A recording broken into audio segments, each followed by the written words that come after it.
Estamos aqui para mais um Rosilma Roldan e os Jovens Pensadores.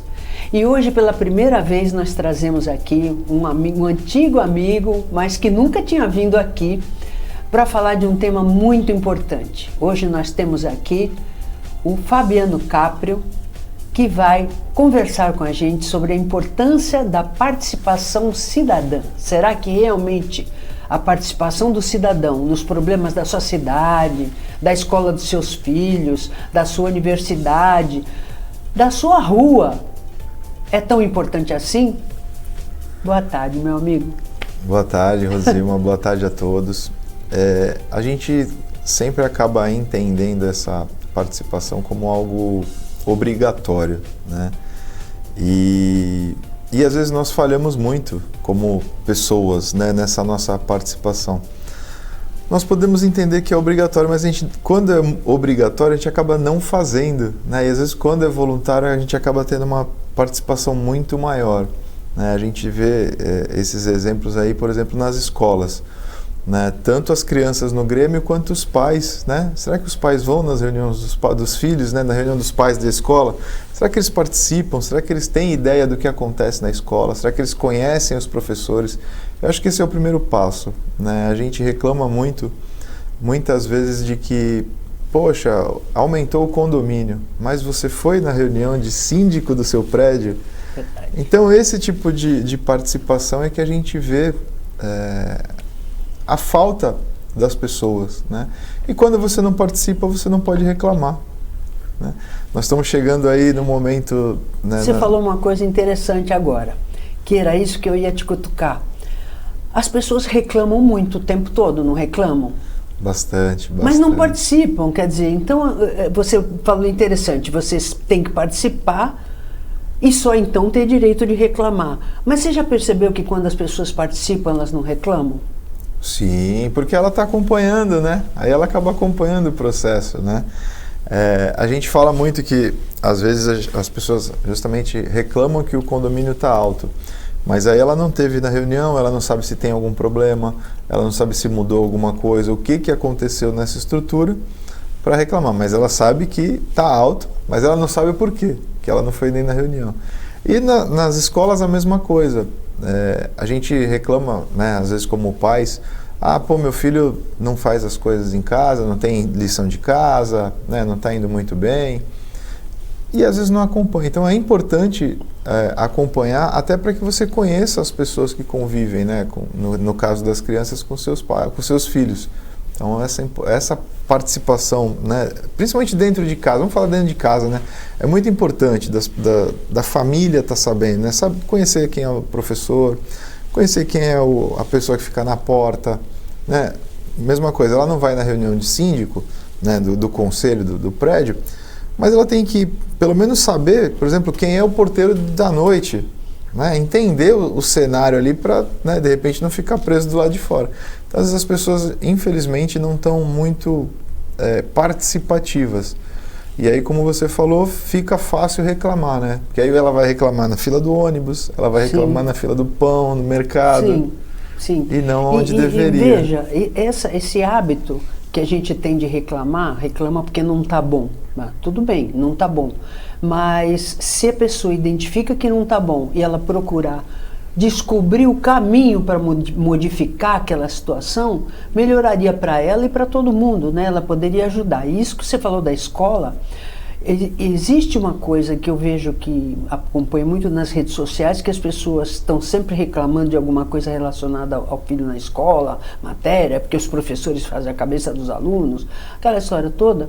E aí eu sempre pergunto assim, vocês sabiam que vocês como pais têm o direito de opinar sobre o currículo da escola? Vocês podem propor, incluir matérias, tirar matérias, né, fazer parte do conselho, né?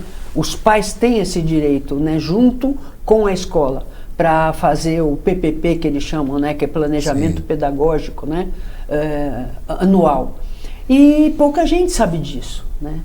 E, além de tudo, existe também a importante parceria que tem que haver entre família e escola, a bem da criança. Porque senão ela joga uma instituição contra a outra, porque ela tem uma imagem na frente dos pais e uma imagem na frente da escola.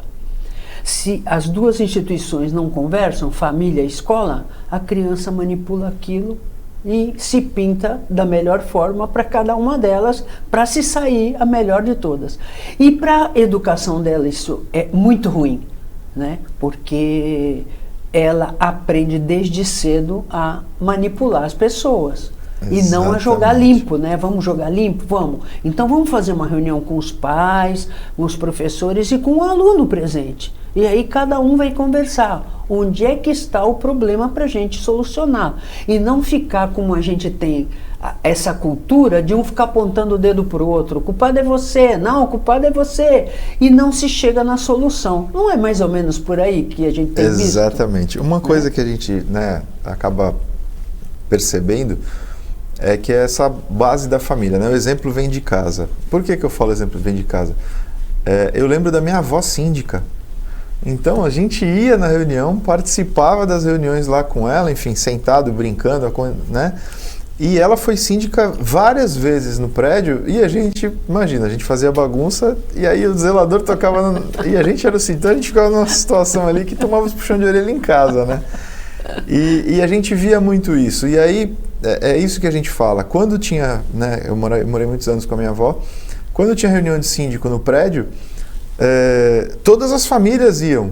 Então ia a família completa, ia todo mundo que estivesse em casa, pai, mãe, as crianças, o cachorro, todo mundo ia para a reunião porque acaba virando um encontro geral, né? Sim. E a importância de você mostrar, né, o que é uma reunião, como se comportar, o que você pode falar, a hora séria, a hora da brincadeira.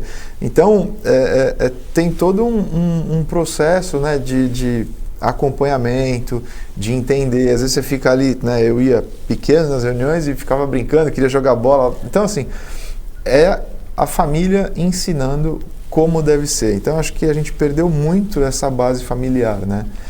E aí a gente acaba vendo isso aí nas reuniões de síndico, que volta e meia a gente vê brigas, né? O povo se debatendo, se agredindo, ao invés de debater as ideias. Sim, né? sim. Então, a pessoa reclama, às vezes, todo dia daquele saco de lixo, né, daquele pingo de lixo no chão, mas ela não sabe por que está aquele lixo, por que está aquela situação, mas ela reclama que está sempre sujo, quer dizer, gera uma reclamação, gera uma situação, às vezes a pessoa nem sabe o que é. Como é que vai solucionar, né? Então as pessoas ficam muito, como eu disse, né? Acomodadas, a gente né? nota até, por exemplo, você que é jornalista sabe o que eu vou dizer. Muitas vezes a gente vê as reportagens na televisão e a gente percebe que o próprio jornalista, quando ele faz a pergunta, ele fica muito na superfície do fato. Ah, mas é porque é muito rápido. Não, não é. O enfoque da pergunta já é superficial. Então você não vai assim na causa. Então o objetivo, causa, por quê? Solução. Sim. Agora, se você fica só na base de criticar, ah, mas está criticando, mas por quê? A pessoa nem sabe, escutou, está repetindo.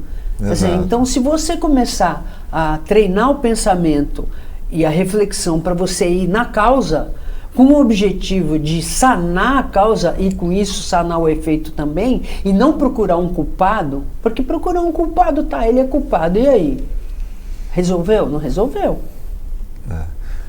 Falando um pouquinho dessa participação, veja, nós temos na sociedade de forma geral muitas oportunidades de participar. Nós temos...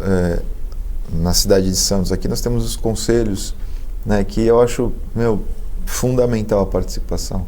Nós temos conselho de saúde, nós temos conselho de transporte, nós temos conselho da criança.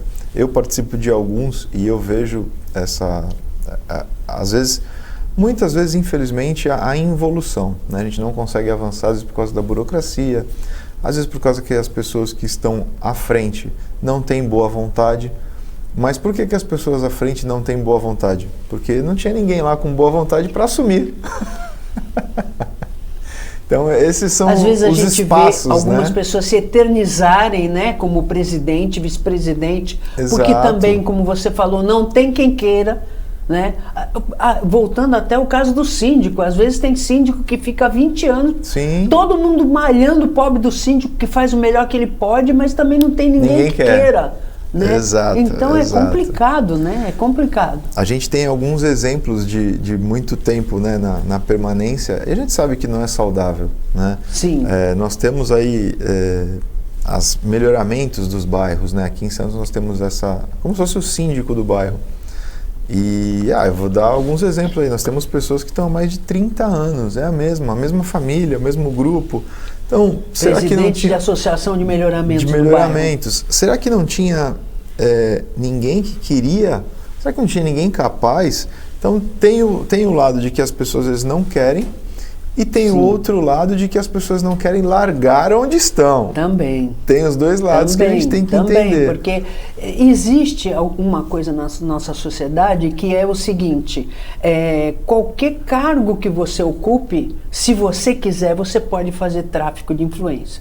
Eu me lembro que uma ocasião eu participei durante algum tempo de um conselho municipal aqui em Santos, então as pessoas usavam o cargo, às vezes nem em próprio benefício, às vezes até para ajudar a comunidade, mas elas sentiam um prazer tão grande de exercer aquele poder naquela comunidade, que elas não queriam deixar de ser de forma alguma, né? E quando a gente sabe que é salutar o rodízio, né? Até para as pessoas aprenderem, né? E compartilharem poder, compartilharem conhecimento, experiência, né? Mas ela ocupando aquele cargo, ela sabe que ela consegue vaga em hospital, ela consegue vaga em colégio, sabe? Então, a gente não consegue, como é que se diz, exercer a democracia, a participação cidadã, simplesmente não.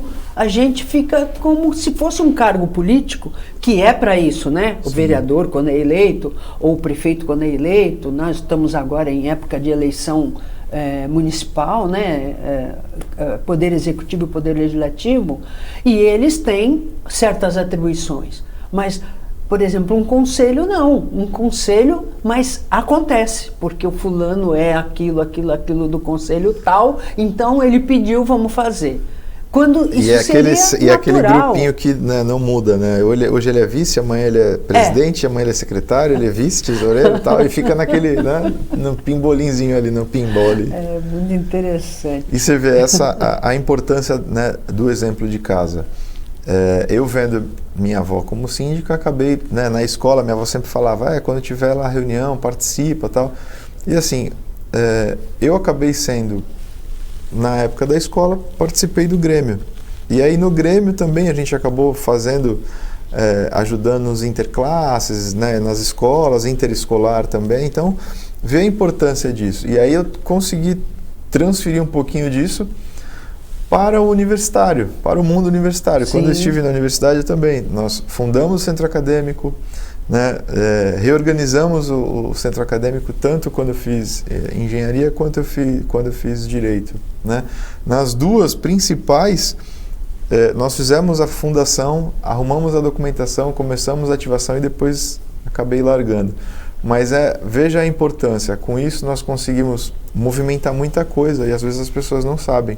Por exemplo, no Grêmio a gente conseguiu colocar ventilador em algumas salas que não tinham manutenção nos ventiladores. Assim, você vai falar, pô, mas é uma coisa boba. No inverno. No verão, você vai sofrer. E se você for pensar, é uma coisa boba realmente. Sim. E que poderia estar funcionando até por conta do próprio colégio, se é um colégio municipal ou estadual, o próprio estado. Mas na falta, por que o Grêmio não pode fazer? Pode, claro. É um órgão representativo, é um órgão democrático, da democracia o quê? Estudantil. É um órgão representativo dos interesses dos estudantes. E você vê, quando a gente fala assim nessa parte, principalmente na base, né, na escola, tanto no Grêmio quanto na faculdade, no centro acadêmico, a estrutura te obriga a ser democrático, porque quando você coloca lá o seu nome para ficar disponível no centro acadêmico ou no Grêmio estudantil, você tem que ir em todas as salas. Então vão todas as pessoas que vão participar da eleição em todas as salas. Aí você tem que se apresentar, falar seu nome, que sala você o que você está fazendo, enfim, o que você quer fazer e tal. Enfim, no caso do Grêmio seriam as propostas. Então essas seriam as ideias. Então, veja, desde a base, até quem não quer participar, não quer saber do Grêmio, acaba sendo obrigado a entender o que está acontecendo, a participar, porque aí tem que votar você faz a apresentação ali, na outra semana você já volta porque tem a eleição. Então, a sua participação, que deveria ser voluntária, acaba sendo obrigatória e muito importante. Sim, exatamente, é isso mesmo. Mas isso aí, sabe, eu vou fazer um rápido intervalo e no segundo bloco nós vamos continuar com esse papo de Grêmio Estudantil. Nós já tivemos aqui um rapaz que era professor e que montou, na época, os grêmios estudantis das escolas municipais de Santos, que não existiam aqui em Santos. Nós vamos falar um pouquinho disso, como isso é importante no espaço dos estudantes. Voltamos já já.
Acompanhe a nossa programação 24 horas ao vivo pelas operadoras de TV a cabo, pelo nosso portal e aplicativo oficial, digitalmente via simulcast e nas maiores plataformas de streaming. Saiba mais em tvconsantos.com/abrangência. Somos multiplataforma. Somos TV Com.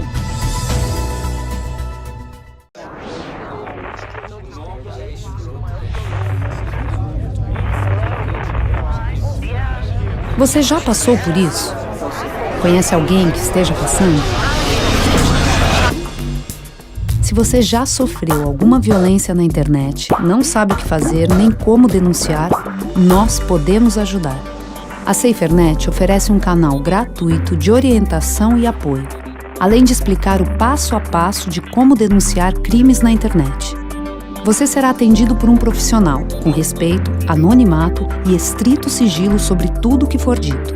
Juntos, vamos fazer da internet um ambiente mais seguro, onde todos possam exercer sua liberdade com responsabilidade e respeito. Entre em contato com a gente, estamos prontos para te ajudar. Helpline SaferNet. Navegar com liberdade é navegar com segurança.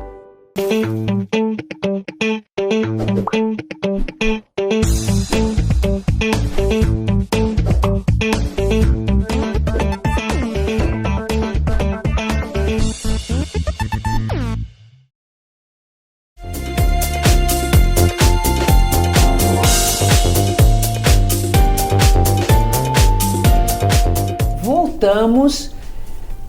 Grêmios estudantis. Eu trouxe aqui, nós estamos comentando no intervalo, um professor de matemática que há um tempo atrás aqui em Santos ajudou a formação dos grêmios estudantis.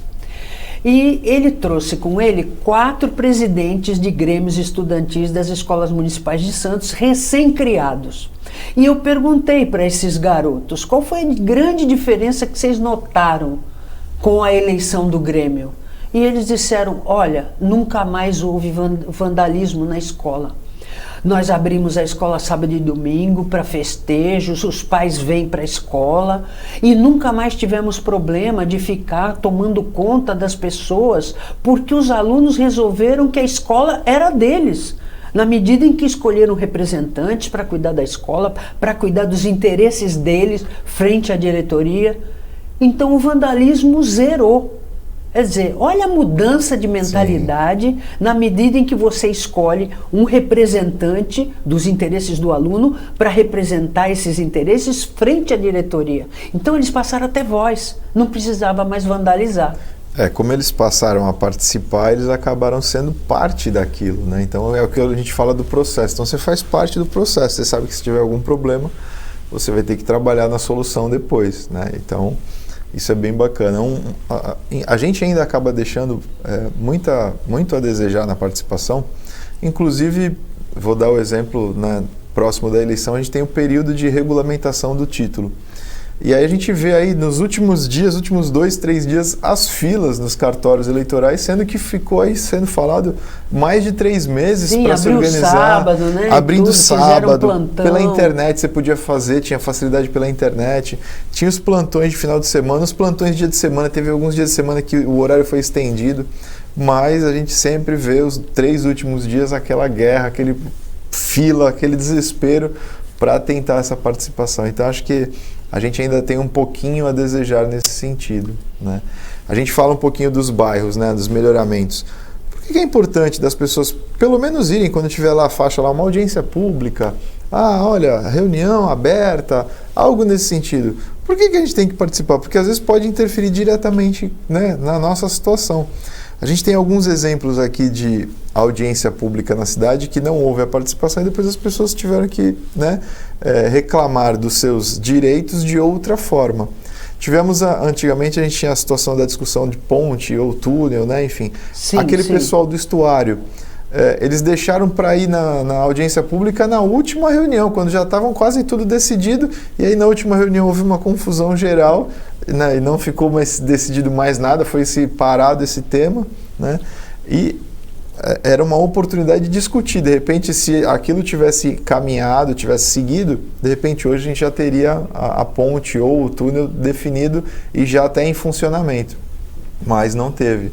Na melhoramentos de bairro, a mesma coisa, porque no seu bairro você vai ver a sua calçada, se a sua calçada está boa ou não está, porque dependendo da situação, pode ser obrigação sua, como pode ser obrigação do município. Por exemplo, sim, se a árvore quebra, né, a calçada, o município tem que fazer o reparo, então você tem que abrir uma reclamação, você tem que fazer. E às vezes esses órgãos, esses conselhos ajudam você a solucionar algumas coisas que impactam diretamente em você. Né? A árvore, sim, quebrando a sua calçada lá, se alguém cair, ele vai reclamar para você. Sim. A culpa é sua, porque você não está vendo a sua calçada. Da raiz, pode quebrar uma rede de esgoto, exatamente, causar um problema muito maior. Às vezes a pessoa não sabe nem como. E hoje, através da internet, você acessa o site da prefeitura, muito fácil você trabalhar com aquilo, né? Até tem o catatreco lá que a gente marca, né, para recolher certo tipo de descarte, né, maior, que tem hora, tem dia, tudo agendado direitinho, né, e outras reclamações também, né. A gente costuma falar que é na dificuldade ou na adversidade que as pessoas efetivamente participam. Quando as escolas estavam sofrendo ataques, foi incrível a mobilização de meia dúzia de pais para tentar organizar, para tentar saber o que está acontecendo, para saber como é que as escolas estavam. Nós tivemos, eu fui chamado em várias escolas, em vários grupos de pais para conversar como fazer, o que devia ser feito, como cobrar, né, porque foi criado, na teoria, um botão de emergência que em algumas escolas não funcionava, em outras escolas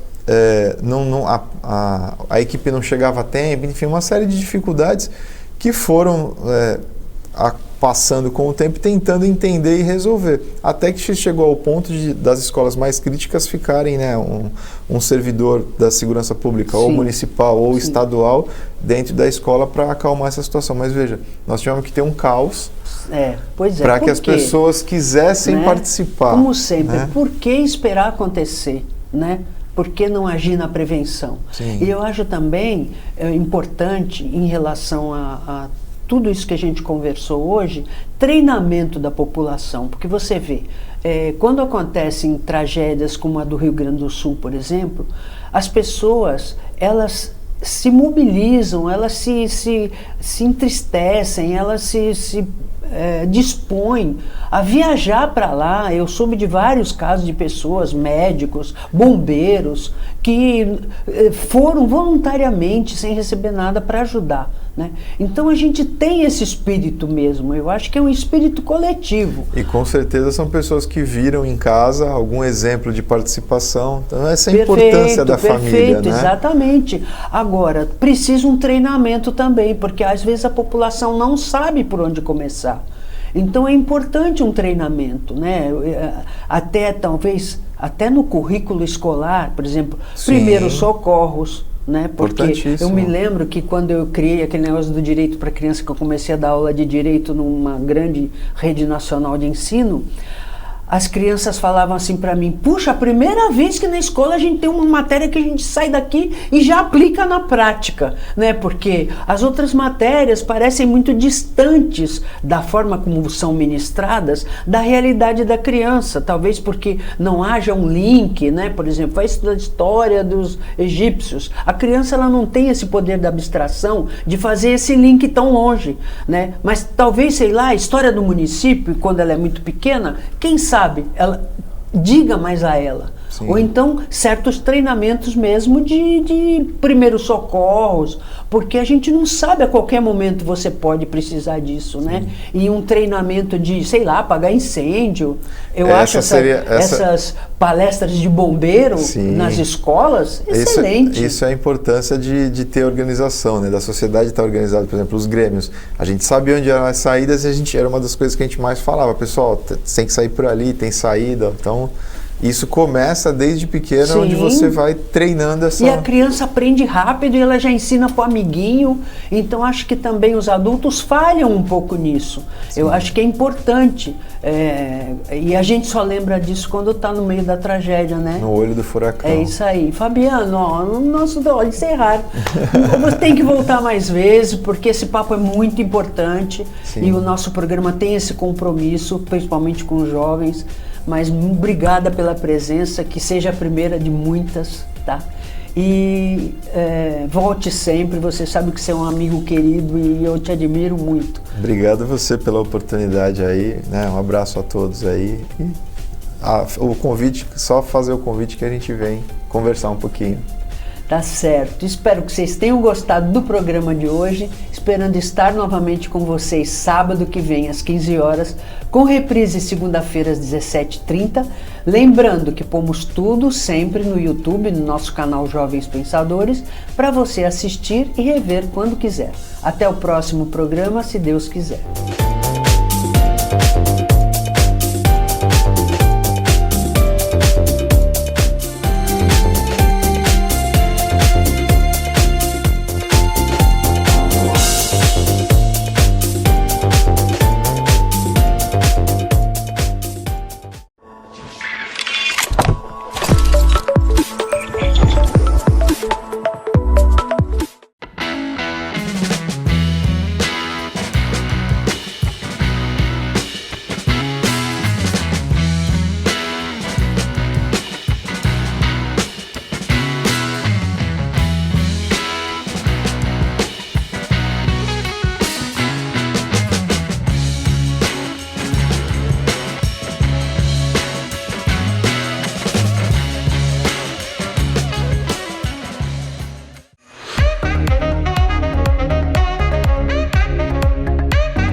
Acompanhe a nossa programação 24 horas ao vivo pelas operadoras de TV a cabo, pelo nosso portal e aplicativo oficial, digitalmente via simulcast e nas maiores plataformas de streaming. Saiba mais em tvconsantos.com/abrangência. Somos multiplataforma. Somos TV Com.